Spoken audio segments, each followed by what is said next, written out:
when bad mothers happen. Nobody talks about the abuse or the familiar hands that we suffered it from now that we're older. When we were going through it, it was like living in a war that left us nowhere to run to when we were growing up. The abuse didn't have a voice or give us one while we were growing up. My mother's love was a hell we could not bear. When it does surface, it is haunting like a ghost from the past. It makes you live like a lie that just won't let go of you no matter what, that won't let you surrender it. It made us invisible, yet it still ran like a thread, as wide as my back, like a river through fog, smog hugging a city skyline, smoke and mist. It left us begging for mercy, left us with no easy solutions for reconciliation between my mother and the rest of my family. It affected us so much that it felt like picking at an open healing wound with raw fingernails. You are left with no choice but to fight against the sorrow and the pain that you are feeling uncomfortable and confused. I tried to protect my brother and sister, yet the three of us still felt humiliated in tiny devastating blows, emotionally damaging doses on a daily basis. There was nothing that we could do about it but be witnesses to the rage, the red, furious little beast that was my mother. I missed the sea, the seawater and the white sun on my back when I was in the hospital after my episode. It was pretty hush-hush. Nobody speaks about it in the family, especially in my own home. I wish I could take it back, but I can't. I only relive it when I'm dreaming or in flashbacks. My little episode was not little and it almost cost me my life. I now wore the label attempted suicide. Few people could or would understand what that meant, especially where I was coming from. The flashbacks come whether I'm awake or not. They break through the sealed lid that I've shut on the past. It's something I've had to live with. It comes with the realization that I can't completely fix something, my life that's been broken up into a million little pieces times infinity. I was born with my mother's airs and graces and made sure everyone knew about that I came across in school and college. I was highty-tighty, a coconut and high-minded. I never had a close circle of friends, perhaps only one or two close girlfriends that I told all my secrets to and that I shared everything with. I thought growing up in a home where you were sad sometimes as a child, spent nights crying yourself to sleep into your pillow was normal. Where you felt lonely, confused, helpless and hopeless when you could hear your parents' raised voices having an argument in their bedroom late at night. We swallowed the pomegranate seeds of my mother's pain, sensitivity, shame and mistakes from her own childhood and teenage years whole. It was a bitter pill to swallow.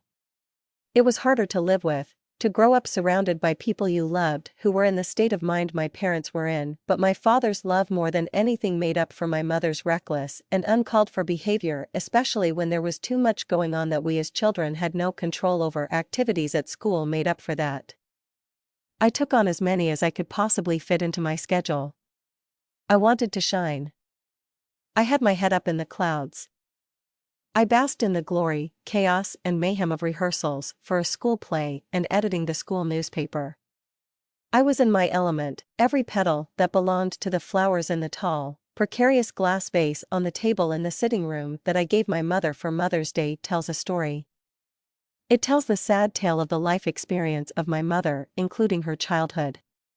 I held rosebuds and petals in the palms of my hands and crushed them with my fingers. I hold my mother's face in my memory whenever I have one of my phases, when I am going through a reverie, when I face the darkness visible, that is depression. Other people like to use words like melancholy. I don't. I don't find the word depression as menacing and cold to the touch as other people do.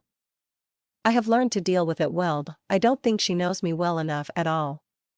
Sometimes I wonder, does she know who I am and what I stand for?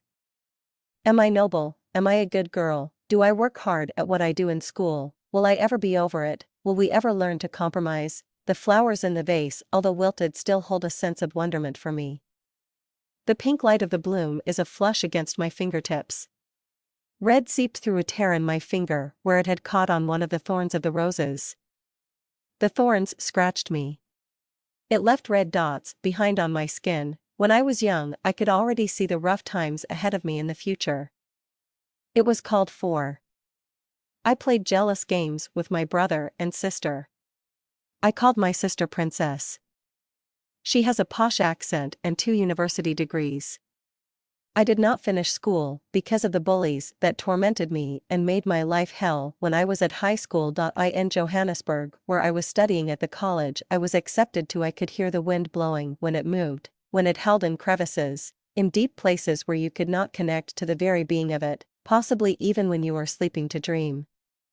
It rushed through the branches of weathered trees, ruffled feathers on the backs of birds, and touched delicate wings. The joy and cheerfulness that comes from happy people that I met later in life when I was in my teens came in patterns of elegant, dancing, colorful spots of bright lights, yet I always felt lonely against the light, especially in my childhood place of birth, Port Elizabeth. My mother had a slender figure, red lips that chanted, and she smelled intense like her moods. She smelled of opium. She sprayed it from a bottle. Each terrifying end of her bad temper meant the start of a new beginning to our relationship. It taught me to grow up quickly and learn to fend for myself. I didn't lack the education of getting attention. I always had that know-how. When she was angry, her gaze was dangerous. It was hard to keep your distance when you could feel her anger rising and her voice shouting. Up close, she was almost the devil in disguise. She would launch into scathing personal attacks, let it go, hung up in the air like dirty laundry, and then return to a sweet, tender, cooing mama again like a hen over her chicks. We tried to do no wrong, but didn't know where to begin. We tried to look for guidance, an easy escape. No luck there either. From a young age I learned to love to act out dramas and plays. It felt like home when I was standing on a stage giving it my all, and it felt like I was finally living my dream. Being loved and adored for the first time was more than enough for me, even if it was in front of nameless faces in the audiences that I captivated and whom I was in return captivated by. My father was a quiet man. He was respectful and level-headed. He was always the calm before the storm. The storm being my mother. He was the perfect father. He never raised his voice to us or hit us with a belt that left behind ugly red, stinging welts. He always kept his promises and spoiled us rotten. I always went on special dates with him and long drives. He was always in the background, always keeping a cool head in confrontations with my mother. My mother set fire to everything she saw when she lost her temper. I was always scared she would forget about me, and she did, all the time. She could never see or understand just how much she hurt us, just how much she was hurting me when she called me names. My father remained calm and collected and balanced in spite of her knee-jerking and negative reactions towards us and him. There were 5 of us. Me, my brother and my sister, my mother and my father. When we took family photographs, the pictures would speak for themselves. We would all strike a happy, delirious, family-orientated pose. Maybe it was fake. Maybe some sort of an identity was missing. Perhaps it left an imprint of emotional scarring. I don't know. I always wondered where all my mother's anger and rage came from. When I was in the hospital, the nurses there were like saints, angels that hovered at my bedside dressed in white. I felt vacant and vague. They watched over me, and I felt their protection. I had uncontrollable fits of rage and anger that I had no control over. Sadness that seeped steadily into my core like syrupy medicine that had a bad aftertaste caught at the back of my mouth. I had taken a handful of sleeping pills. I hadn't left a note. My parents found me. I was in a bad way. In the hospital, speaking to the psychologist, I began to realize that my life was precious. In family counseling sessions, we all finally came together and began to connect in a way that was real and relevant. All my life I wanted to be a writer. I wanted to tell my own stories, my way. I wanted to tell other people's life stories. It helped me most of all when I was sick, when I began to express myself in a way that could be understood easily by other people as well. When my mother was in a bad mood, the results could be electric when an opposite side and opposing child was attracted to her temper. She was on fire. Words spilled out of her mouth like spells. It was only later on when I began to analyze her behavior that I realized it was a reflection of her past, The way she grew up and the close relationships she had with the people around her that were not accounted for now. She never owned her behavior or spoke up about her own rich, personal experiences as a child. Not once. It was telling. The bullying at school started with name-calling, but I coped with it as well as I could. What I couldn't deal with was what was happening at home, but I was already used to that. It had already defined me as a child growing up. Abuse, emotional abuse, had already defined me and my brother and sister. My father had his own problems. He was a grown-up, so he dealt with it the best way he knew how, with silence. He didn't talk about what he was going through, and we didn't know until much later, until we all almost left the house, the extent of the personal pain he was carrying around with him. My mother invaded us all. She never held back. It was tough to decide whether or not to leave home at the age of 16 and move to Johannesburg to study film production. I was accepted at a college right in the heart of the city center even though I didn't finish high school. Newtown Film and Television School. I was so proud. I thought I had left all the demons behind as well as my overwhelming sadness and depression. But I didn't. It was still there. Keeping secrets from your family is demanding when you are a small child and don't know any better. The table was set for breakfast. My mother leaned over and smacked my sister hard, leaving an imprint of her hand on her cheek.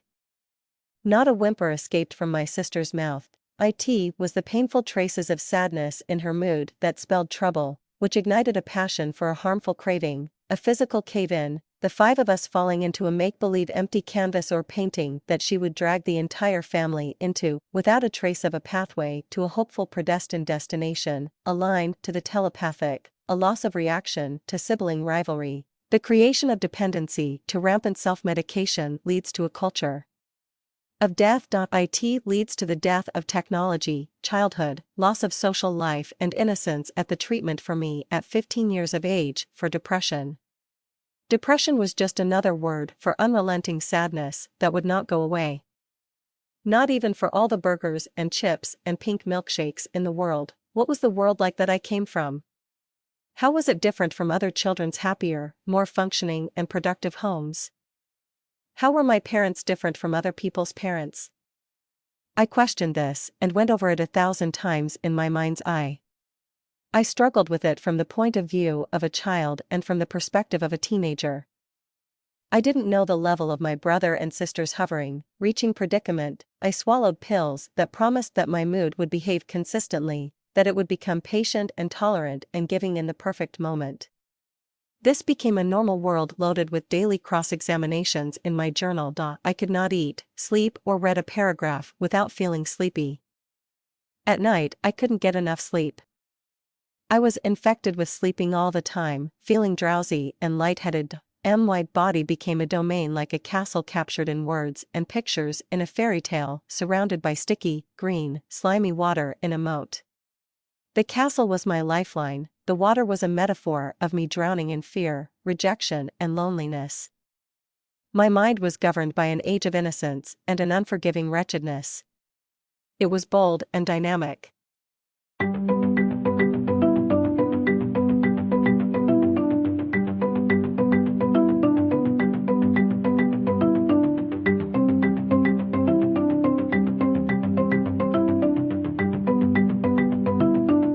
Would I become my mother as I grew up, as I grew older, wiser, and matured emotionally and otherwise?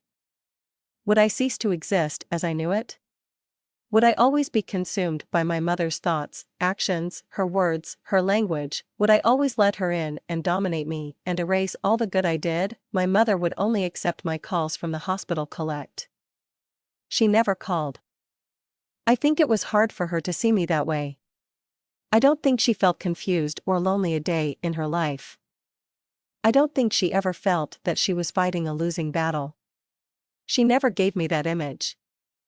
The human heart can only feel and hold so much hurt, sorrow, rebelliousness, self-hate and trauma before it explodes on impact or otherwise. I imploded. It was a silent battle study, patterned and pockmarked with deliberate precision. I had no other way out. Would she miss me? Would I miss her? Of course I missed her. She was still my mother, that goes without saying. She did not pursue me or the insatiable instant gratification that sometimes came with having children. I pursued her ruthlessly with a vengeance. It had been waiting all those years for a long time coming, like an insider bursting at the sides with a secret that wants under all intents and purposes to be exposed, like sparks shooting out, dancing, spitting and shouting like golden flames. It hit the ground running before I could give it a name. My mother was a bully. Whether she was cursing at the top of her voice, shrieking, her voice shrill and insecure, when she was now really giving it to us, she frightened me. Scared us all half to death, and yet she taught us both hope and suffering in everything that she did, and everything she did was with an internalized love. We couldn't read her from the outside. She wouldn't let us. She taught us that a mother's love came with truths, little white lies that she embellished stories with that she would tell us. It came with consequences. Sooner or later the four of us would pay in some way, whether it was with tears or a stiff upper lip. A temporary mask, deadpan face, pale, wan, white, our features grimacing, slightly disfigured as if viewed from above in swimming pools of clear water. The four of us stood our ground in the face of the harsh light in that hard, unforgiving love of my mother. We refused to be swept away by it and to be protected from it by imaginary friends in our respective childhoods. We refused to be drawn only into her truly madly and deeply felt love. It was warm and kind, tolerant and giving, sometimes misrepresented and wet. Her presence, shape and view of the world dominated in our home, yet she taught us how never to quit and give up on the things that we ourselves loved. She could stop us dead in our tracks. Spread her love as she saw fit, let it burn like a fever, let it shiver like a splinter caught in a thumb or finger, shut it off, switch it on, let it spin in an endearing color that was red that would encircle us with the skin of valentines and shapes in the form of hearts that would protect us, soothe us like sticky sweets, sweets that melted like powder on the tongue. It would be our balm. She was our soldier of love. She was good at it too. She left us breathless, coming up for air. The four of us would pass through wicked and treacherous waters just because she wanted it that way. There were moments when we were left floating up in the air when she made fools out of all of us, knowing exactly what we felt. She stole our heart on the sly, cunning like a slippery snake with a blade of innocent grass caught in its mouth. She was our shadow boxer, always on our blind side. That's how she held us in her grasp. But there were also cool valleys filled with days that we would go wild in a copyright or shop where we could choose whatever packet of chips, flavor of ice cream, cool drink and as much sweets as we could eat. Sometimes junk food was on the menu. Fish and chips, or a hamburger, hot dogs, ribs with onion rings. How could we refuse her when she was paying? There were also days when I waited hours for her to pick me up from a rehearsal, from an extra lesson that I had for mathematics or accounting. She left me there waiting at the side of the road. I must have made a sorry sight. I was so small, a child then a screaming teen, just a kid hugging her books to her chest.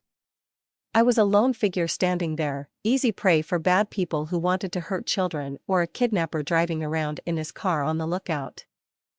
The child was gone, disappeared, vanished a long time ago. The five of us had all become strangers to ourselves. We had nothing left to say to each other. As it got dark, the house would get quiet and we would all sit huddled in front of the television. Safe at last until the darkness turned into morning light, yet we couldn't erase the traces of love she felt for us even if we wanted to. It was done. Burning or not, pure or not, we were not alone in her love. We were all united in a kind of skewed solidarity. The four of us were all loners in our own way. We didn't know how to connect to other people, so they didn't know how to connect to us. We couldn't accept ourselves, because we weren't taught how to do that when we growing up from our parents, because simply it was too much for them. They didn't have all the answers.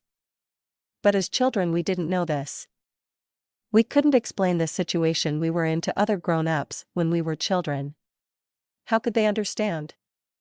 We didn't, so how could we expect other people to? Our hearts tried to have a grip completely on the situation. Yet we still loved her. We never gave up on her. She taught us what the meaning of faith was and never to give up even when we were playing a losing game. There were both advantages and disadvantages in growing up the way we did. We were a close and private family. On closer inspection, we were also wildly dysfunctional. We didn't know how to deal with feeling angry or aggressive, self-destructive or lonely. We didn't know what the words were or how to articulate what the meaning of a word like self-sabotage meant. How could we? We were only children, and so our childhood slipped far away out of our reach forever and very quickly. It was something that we were unaware of at the very time it was taking place. It was something that we had no control over. It felt as if we were left standing still. We were frozen like a huge lake or left touching the silky lichen in a green forest of trees that had leaves shaped like needles. It felt as if we were all meeting each other at the edges of reason over and over again. We didn't know how to start again. How to fix the wrongs that were done to all of us in the relationships we had with each other and make them right. We waited for the sun to come out again, but it was a black sun that appeared with the morning light through the curtains. We were never alone, the three of us, 2 sisters, 1 brother. My father was alone. He was struggling with his own battles. He was already in over his head. He had known what she was like even before they got married. She had shown her true colors. Even then she could tear our heart out, our eyes, make us cry out in pain, in anger without us even meaning to. Ooh, she could be wicked. But what was done was done. There was nothing we could do about it. Sure, it marked us forever, left us with half of our heart, it left its own indelible print like a thumbprint. We couldn't stop loving her no matter what. The 5 of us were in this together. We all rose above those circumstances. We felt liberated and freer than other children of our own age. It forced us to grow up even though it was against our will at the time. The sadness made me feel like I was living in an unseen world. It made me feel like I was different from everybody else. As if I was a reject or an outsider. I tried to cope as best as I could. School made it easier, especially being blessed with capable, funny, and happy teachers. Those who were stricter weren't that bad. Being taught disciplined was a good thing. Having rules reminded me of happy homes that I would watch on television sitcoms. Sometimes I can hear her calm voice inside my head, especially during the times when I feel like giving in again, giving up, giving into the deep, languishing and invisible thread that is depression or sleep. Perhaps she wasn't always perfectly there when I needed her attention, but she is still my mother. Perhaps she isn't always giving or generous or loving in the ways and means that she is supposed to be, but I have forgiven her time and time again. It makes no difference to me just how many times I am supposed to forgive her. Her voice is yellow and bright. She becomes a soft, glowing, golden shining light. I blink back the tears. I brush them away with my arm. I love her more each day. I grow and learn from her. I can never take away the valuable lessons about life and breathing that I have learned from her. I love her more than words and songs can say, even if they are words and songs of heartache, heartbreak, familiar loss, and of saying goodbye. I know her weaknesses and her strengths. I know what makes her soft, elegant, beautiful, perfectly loving, what gives her gentler and more subtle edges to the meaning of the words that spill over into the air from her mouth, what fits me, my sister and my younger brother, what doesn't. What she puts forward in front of her as a shield, when she whispered sweet nothings, a lullaby into our ears as children. I know what she pours into us when we dry our eyes. It is made of pure, unconditional and undying and even sometimes an unwholesome love. My mother's love can be tranquil. It left me an empty shell of a girl, and it can pull you deep and under the waves, under the water, before you can kick, feel the slow response and release of your body coming up for air. It can pull you away from anything that has any real meaning. She can creep up beside you and be a monster or your best friend, make you weak or insane. She is so good at this game that you don't know what she'll be up to next. She never sets our minds at ease, she makes us gravitate towards the negative. Dance, jive and sing around sadness and madness. She makes the 4 of us become withdrawn and quiet and turn ourselves into something that is pieced together like a soft, delicate material. Her behavior is criminal, but she is all we have known of as a mother's love. We have lost a lot, sacrificed our hearts, our own love and self-respect. We have not given it away out of our own free will or choice. We have suffered, protected ourselves as best we could, put on blinkers, buffers. We have made the thick undergrowth of the paths of our internal pain smooth and sweet and slow as honey, to come to this realization. We have all been consumed by pain and bullying. We have endeavored to pull each other across that bridge, satisfied each other when we were hungry for attention and love, released each other from the burden of carrying that secret, reached for each other and folded our arms comfortably around each other so that we could retain our balance and equilibrium. My big secret is revealed. It is out there now. It is not easy to digest, to contemplate, to yield to hide or to accept like a scent or expensive fragrance on a breeze. We are star people. It is only at night when the sky is completely blacked out like a black hole that a blanket of stars becomes visible. People born of the stars are made out of light and particles to shine on, to have a forgiving and culpable nature, to encourage others in circumstances that threaten to overwhelm them, to understand and not to fold under despair completely, although I remain convinced to this day I was not made for these times. That's the way I want it. I have chosen the life I live now. I wouldn't want it any other way. Abuse against women and children, the most vulnerable citizens of the world, is on the increase. They remain trapped in that domain of trauma, out of reach for the most part from helping hands. In Africa, abuse at the familiar hands of people we know and love dearly happens so often. We need desperately to be educated about it, especially people who live in poverty-stricken areas. In Africa, it has become an acceptable form of conduct and discipline from authority figures. Yet I felt the mass devastation and self-destruction that comes with it needed to be highlighted. We cannot remain neutral anymore. This story gives just one voice to that invisible thread of emotional abuse, whether it is verbal, emotional, or physical, or a personal attack on the individual, boy or girl, child. I think of the lady in the waters of the River Ouse. Stones in the pockets of her coats. A woman with a mission who woke up with a plan. I am not that woman.